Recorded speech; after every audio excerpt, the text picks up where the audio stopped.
Well, hello, everybody. My God, as always, flying by the seat of my pants. And then I need to kind of mellow out and get in the zone. But hopefully that's the same for everybody. Let me just get my lovely dog up here because he always calms me down while people hopefully pop on. Come on, Jonty. Oh, there we go. We have Jonty here to make us all calm down. Whew. How are you feeling? Great. People are there. Stacey Thompson. Hello. Hello. Nice to see you. Hello, LS. Who's that? I don't know your surname. Who's that, LS? Tell me. Hello, author Andrea James. Hello, what do you write? Say hi. Let me know where you are. I'm in London. Jonty's in London. Hi, Debbie. Yes. Jonty's looking very handsome, isn't he? Hello, Elizabeth. Hi, everybody. Hello, Mary Hernandez Walker. Hello, Annette from Denmark. Is that Anetta? Andrea James. Katie Callahan. Okay, guys, you're here. Nice to see you. All right, so what are we here for today? You may be asking yourself, or maybe you signed up for this and you know exactly what you're here for. We are here because it's the dark of the moon.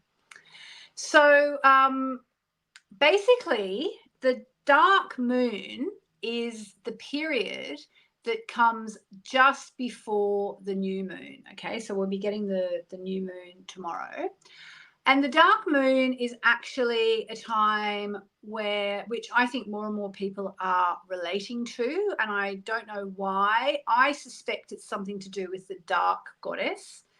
And I suspect the dark goddess is why we are seeing the whole conversations people are having around toxic masculinity and even toxic femininity now, and about women stepping into their power, which is a lot to do with the dark goddess, moving on from the maiden, mother and crone paradigm.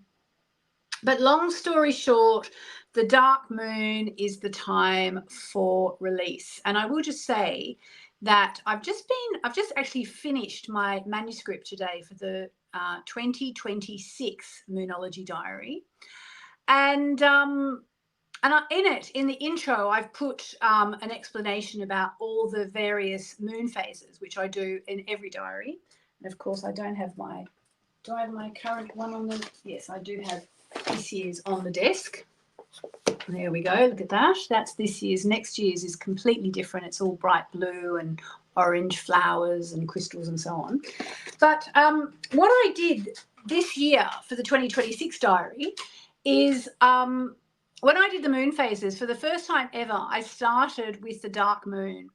And I found that interesting, even though I did it. I still found my decision to do that interesting because, as I always say every month when we talk about the dark moon is not really astrology per se. It's really more to do with Wicca and witches and other sorts of things like that, which I don't know that much about, to be honest. I'm an astrologer. I know a lot about astrology, but I don't know that much about magical things like Wicca and witches and so on. I was raised a Catholic and I just never did it. But it's become astrology in a way because it does relate to the moon cycle as we know it. It's really the end of the balsamic moon phase.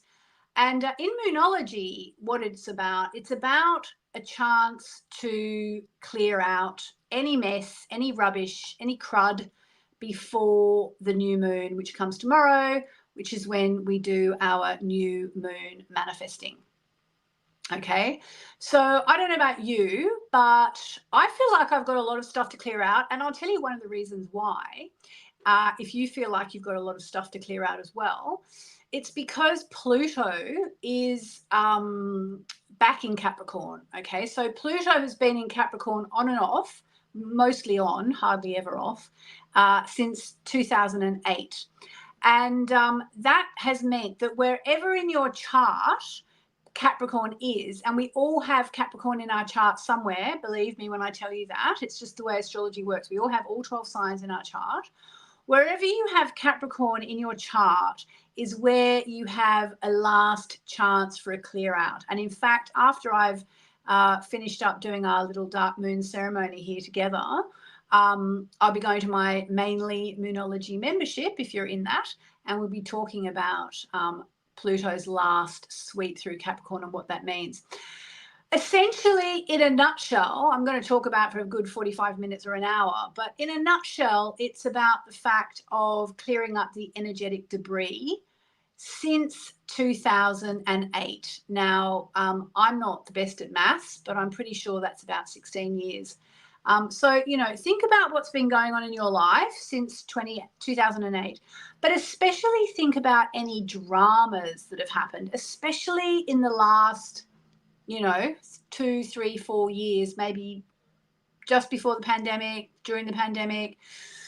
Think about that, like what has been going on that has left you a little bit crazy, a little bit chaotic, a little bit upset, still finding your feet, getting back on your feet, that kind of thing. And if you are listening to this, this includes you, okay? It's not just blah, blah, blah. Think about where in your life in the last, say, 5 years, let's say 5 years, where has there been an upset that you are still dealing with? And the reason why I'm saying this the last few years, because Pluto actually has been flip-flopping in and out of Capricorn for a couple of years now. So think about that, and that is where you need to do clear outs. I will go into that in details later for the membership, but for here, I want to talk about working with today's dark moon, okay? Because the dark moon is our monthly chance to do a clear out, to do an emotional clear out, an energetic clear out. And really why we do that is because as long as we are all messed up with energetic debris, it's hard for us to manifest. It's much, much harder for us to manifest when we're all messed up with energetic debris. Okay, we need to release and let go, because guess what? Tomorrow we will be doing our new moon update, which is when I will tell you all about the new moon and how to tune into it and what the big astrology is. And then I will be doing, actually with my members, we'll be doing manifesting. But if you're not in the membership, you can still do it. You can still do it yourself. You just need to think about whatever it is that you want to attract into your life. Now, the reason why this energetic clear out today is so important, on top of the fact that Pluto's just gone back into Capricorn, is that when we do our manifesting at the new moon, it's very much a case of like attracts like.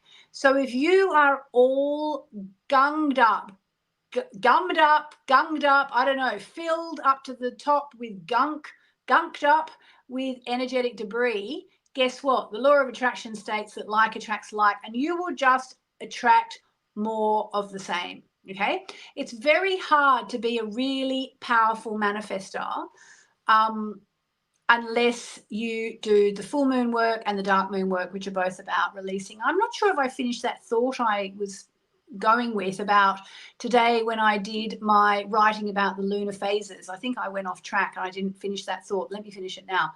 Today when I was writing the Moonology diary for 2026 and I was writing about the lunar phases, Jonty's about to bark because Louis just come home.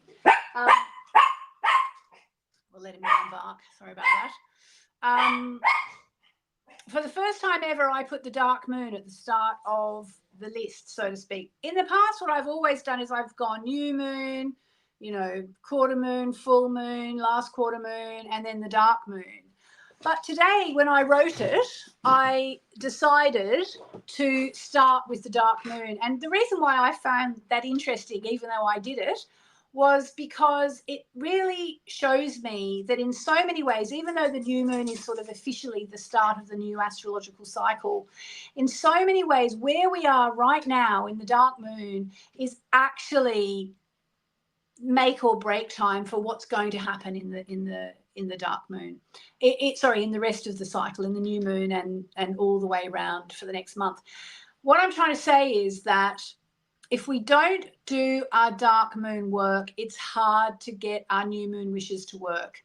And, you know, if our new moon wishes aren't working, then the manifesting's not working and the whole thing's falling apart. So I hope that sort of explains, excuse me, what I'm trying to say. It's the final phase before the new moon. But in some ways, it's almost like the first step of the lunar cycle. And it's very much a time to clear away negativity. And doing a little ceremony like this, where we're just going to do a little bit of chanting, is a really, really powerful thing to do, because even though, you know, obviously, yes, it would be great to, I don't know, go and make up with whoever you've fallen out with, or clear all the clutter out of your house in a single day or whatever. It's not always going to be possible to do that kind of intense dark moon work.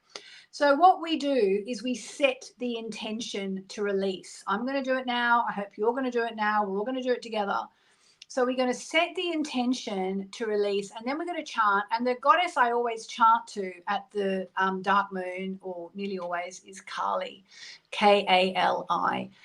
She is a Hindu goddess that I really first learned about in India in about 2005. So actually a few years before Pluto entered Capricorn, incredibly enough, because that seems like that's been going forever. And Kali is a goddess who is all about destruction. And that sounds like a negative thing, but in fact, it's really about destroying negativity. And look, it just so happens, as I'm talking, I see I have my Alana Fairchild Kali cards on my desk. So I'm going to do us a card. I'd be crazy not to, wouldn't I? I used to say this deck was too scary, but lots of people said to me, don't be scared, you know, just like embrace it. Hang on, here we go. I'm going to shuffle so you can see I'm shuffling. And we're going to get a message from Kali, and then we're going to chant to Kali. That one's round the wrong way, so I'll just do one more shuffle, see which one. Okay, I think it's this one. All right. So I have to say, is this card for you? They're pretty intense cards. Are you willing to take it? Mayra, you know the drill. She's already said this card is for me. Anyone else? Chloe, Pam, Kate, Tracy. Excellent. Katie. It's only one card. I'm just checking. Yes. Ooh. All right, so now we have to see what this means, because I don't know these cards that well. This is Dhumavati.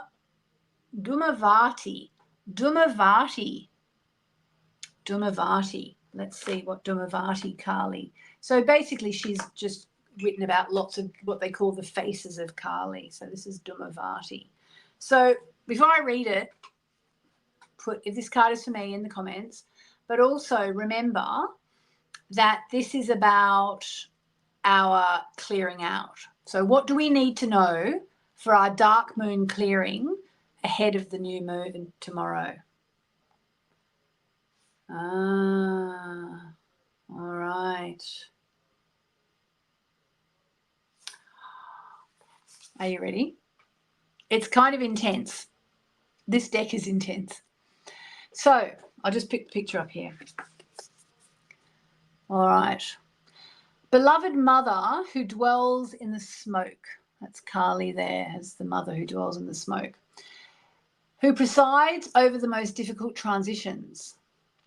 She who knows that certain endings are unavoidable. They are necessary predecessors to radical reinvention. Very Pluto, actually. But Kali's very Pluto as well all over. The presence of Dhumavati brings the message that though disappointment, defeat, or loss and the negative repercussions of such experiences may cause suffering for a time, they will not limit your future happiness. Believe it or not. They are a means for opening as yet unrecognized pathways for fulfillment. Amazing. Your trust must be unconditional at this time. And later you shall see that everything has worked out for the absolute best. So there we go. That's a pretty intense card. And it actually reminds me of a card I saw from Kyle Gray's new deck. I can't remember what it's called. I think it might be Angels and Ancestors or something like that. I'm sorry, Kyle, I can't remember the name of it. But it's an amazing card which talked about the fact that now is the time to move from regret and resentment to trust. Very much the same message. Trust that everything's going to be fine. All right. So this is the time to let all that beep, go. Okay, just let it all go. So I'm going to do the chant to Kali that I love to do, but first I'm going to do the chakra chant, because the chakra chant aligns our chakras. And this is something I got from the ashram in India, where I've told you I've been going on and off since about 2005, maybe before, maybe 2004. And this is from my teacher. I've never quite worked out if my teacher invented this chant or if it's something that's been done for millennia. I know the Sanskrit vibrations in it have been used for millennia. They're a combination of the Sanskrit for the chakras and for the 5 elements, the Panchabhuta. And I do it all the time. And those of you who know me and follow me know I do it all the time. And I know you guys love it. So let's do that first. And then we're going to chant to Kali. And then I'm going to surrender it all to the divine. But I'm going to start off with just a quick sort of incantation. It's Sanskrit. Again, it's from the ashram where I've been going all these years. And one of the teachers there, not my main teacher, but it's actually a woman called Dr. Janini, I believe is her name. And she is an Ayurvedic, she's a Siddha medicine practitioner and works with Ayurveda, but Siddha medicine is like 2,000 or 3,000 or 4,000 years old. Like, it's incredible. If you look into it, it just blow your mind. And she said that before she starts anything, she chants this little incantation, which is something that's well known at my ashram, but I believe is known all throughout India as well. And it's really an invocation to the divine triple goddess. So I'm just going to say that. Then I'm going to do the chakra chant, the Kali chant, and then we're going to offer it all up to the divine. So if you know them, chant along. If you don't know them, just let them wash over you with the intention of releasing negativity and thinking about it. Wasn't that card so apt? Because she's talking about sometimes it's hard to let things go, especially if there's been a defeat or a loss or a disappointment, but trust that it's all going to work out well. And I will just say as well, with this deck, this Kali Oracle, the cards aren't always that cheery. Like, don't worry, it's all going to work out for the best. They are not like that. So we're quite lucky we had a very good positive card there. All right, so set the intention to just let go and trust. Sarva Mangala Mangale Shive Sarva Sharike Shanye Tramage Gauri Narani Namostude. Chakra chant. Hari Om Nam Lam Mam Vam Sim Ram Vam Yam Yam Ham Shiva Ram Swaha. So in theory, that gets our chakras aligned. And now let us invoke Kali, who is always the goddess that I invoke at the dark moon, as we release the negativity. Om Kali Namaha. Om Kali Namaha. Om Kali Namaha. Kali, we call you in to help us destroy any negativity in our lives. Help us to cut the ties with what we need to release, no matter if there has been defeat, disappointment, or loss. Help us to understand that you are making space for something better that will serve our highest good and the highest good of the world, and that in time we will come to realize was the best thing that could have happened. Just breathe in through your nose, hold out through your mouth. In through your nose, hold out through your mouth.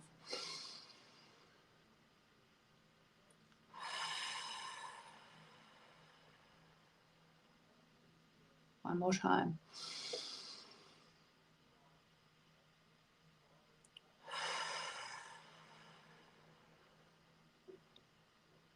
And now Divine Mother, we offer it all up to you with a simple chant, Om Namo Narayani 3 times. We surrender to the Divine Mother.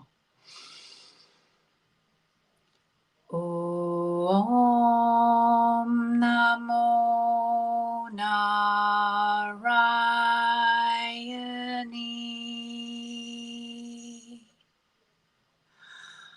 Om Namo Narayani.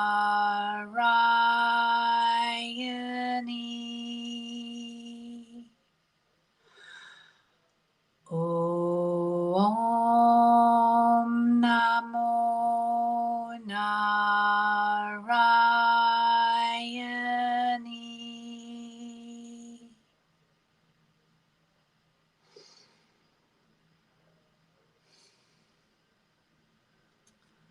Right. And I'm just going to mention, for those of you who are interested in all things that I'm talking about, like Om Namo Narayani and the Sanskrit and the ashram, I am probably going to go to India to the ashram in January. And I'm not running a retreat or anything like that. I'm literally just going as a private person. There's no cost involved in any of this. But if you want to be there at that time, I can point you in the right direction. I can't promise to talk to you nonstop because I will be having my own experience. But if you'd like to find out more, just write to my support team, support@yasminboland.com. I did actually mention this on another live, and we've had lots of people writing in. So I've briefed the team on, what's happening. And if you want to be there in January, India it is. It's southern India. You have to fly into Chennai. No charge, no cost. All right, guys, thank you so much. I hope that helped you. I am now going to go and do my Pluto event for my mainly Moonology membership, if you're in that. And if you're not, sign up. And I will be back tomorrow on my page here on Facebook or the event page for our new moon update. And thank you for your beautiful messages, which I'm getting. Thank you, Mark. Thanks, everyone. Tom over at Hay House, you are the best. He is so patient with me. Jonty is here for one more little hello. So, guys, I'll see you tomorrow. I'll see you in the members now, or I'll see you tomorrow for the new moon update. Lots of love.